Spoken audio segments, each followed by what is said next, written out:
캣맘은 민폐다. 여러분도 한 번쯤 들어보셨을 겁니다. 길고양이에게 밥을 주는 사람들, 누군가는 그들을 비난하고, 누군가는 그들을 천사라고 부릅니다. 도대체 뭐가 맞는 걸까요?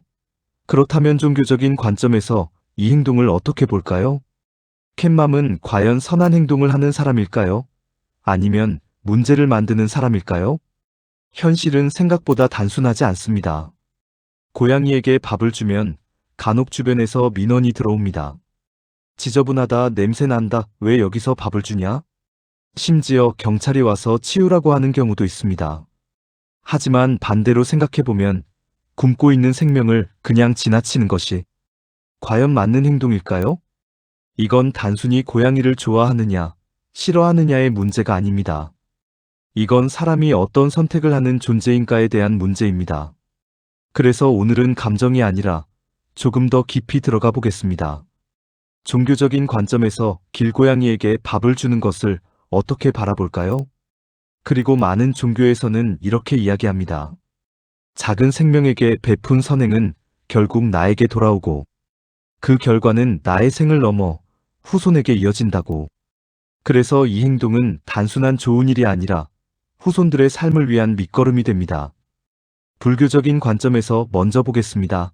불교에서는 가장 중요한 가치 중 하나가 바로 자비와 보시입니다. 자비란 단순한 친절이 아닙니다. 고통받는 존재를 외면하지 않는 것.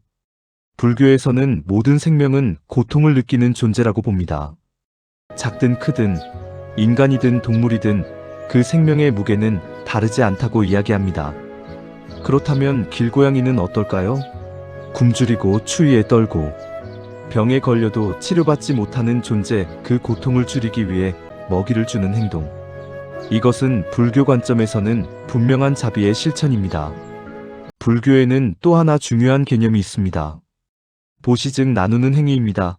특히 불교에서는 작은 생명에게 베푸는 행위를 굉장히 큰 공덕으로 봅니다. 여기서 중요한 건 크기가 아니라 대상이 약할수록 그 공덕은 더 크다고 봅니다. 즉, 굶주린 길고양이에게 먹이를 주는 행동은 단순한 친절이 아니라 공덕을 쌓는 행위입니다. 그럼 여기서 끝일까? 아닙니다. 불교에서 더 중요한 개념은 업입니다. 불교에서 말하는 업은 우리가 한 모든 행동은 사라지지 않고 하나의 결과로 이어진다는 뜻입니다. 특히 불교에서는 이렇게 이야기합니다. 선한 행위는 반드시 선한 결과로 이어진다.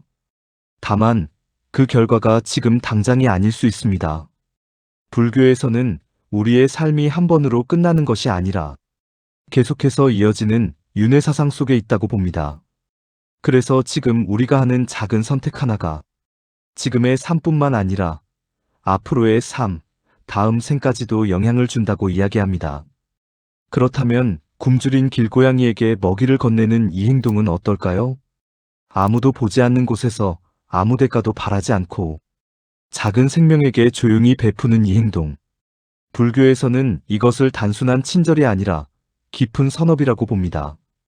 그리고 이 선업은 사라지지 않고 쌓여서 결국에는 더 좋은 인연으로, 더 따뜻한 삶으로, 더 나은 조건으로 이어진다고 이야기합니다.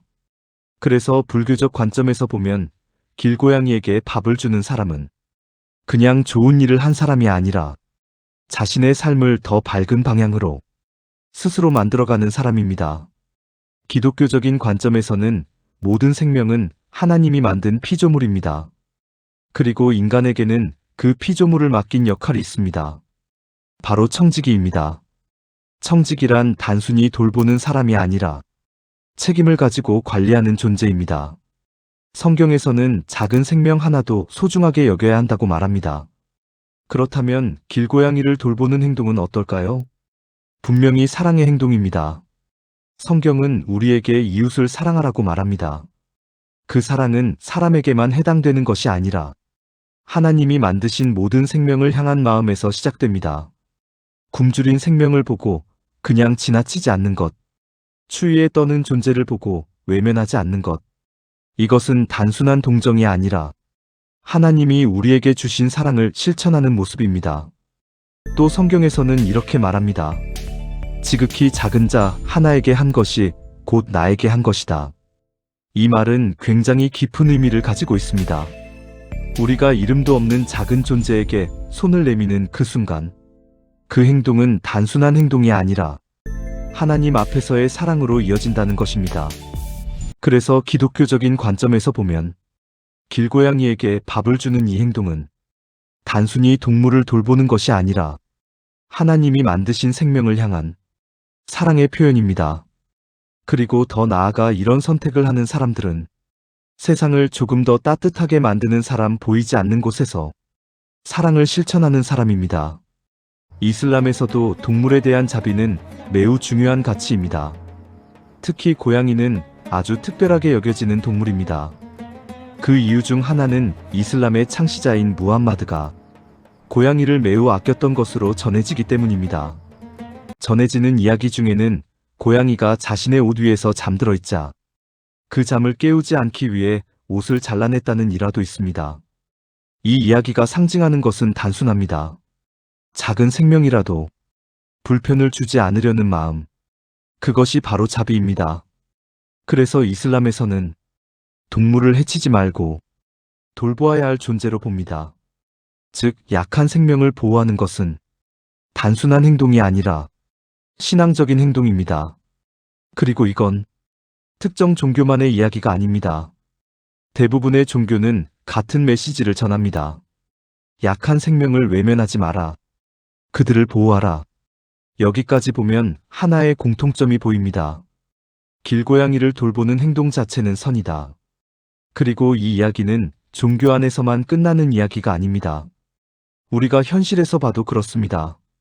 길고양이에게 밥을 주는 사람들을 보면 공통점이 있습니다. 얼굴이 밝습니다. 행동이 힘이 있습니다. 그리고 희망을 가지고 살아갑니다. 왜일까요? 작은 생명을 외면하지 않는 선택, 누군가의 고통을 줄이는 행동. 이런 선택들이 그 사람의 삶을 바꾸기 때문입니다. 그리고 또 하나, 이런 사람들은 결국 좋은 사람들과 만나게 됩니다. 따뜻한 인연, 서로를 지탱하는 관계. 이건 우연이 아니라 선택이 만든 결과입니다.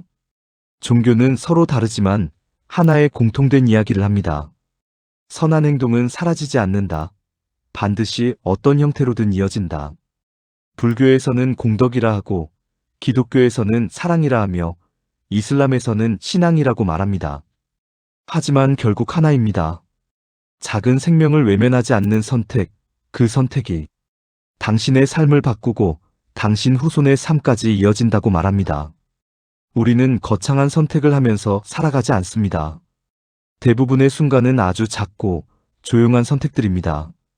굶주린 길고양이를 보고 그냥 지나칠 것인가? 아니면 잠시 멈춰서 먹이를 건넬 것인가?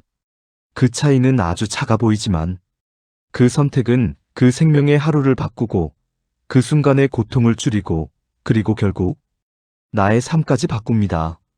종교는 이미 말하고 있습니다. 약한 생명을 외면하지 마라. 그들을 보호하라. 그리고 우리는 그 답을 알고 있습니다. 다만 그 답을 선택하느냐는 우리의 몫입니다. 길고양이에게 밥을 주는 그 행동. 그건 단순한 행동이 아닙니다. 생명을 외면하지 않겠다는 선택. 따뜻함을 포기하지 않겠다는 선택. 그리고 인간답게 살겠다는 선택입니다. 그래서 저는 말하고 싶습니다. 지금 이 영상을 보고 있는 여러분은 그 선택 계속 이어가셔도 됩니다. 아니, 계속 이어가셔야 합니다. 그 마음이 이 세상을 바꾸고 있기 때문입니다. 영상이 마음에 드셨다면 좋아요와 구독 눌러주시고 오늘도 복 많이 받으세요.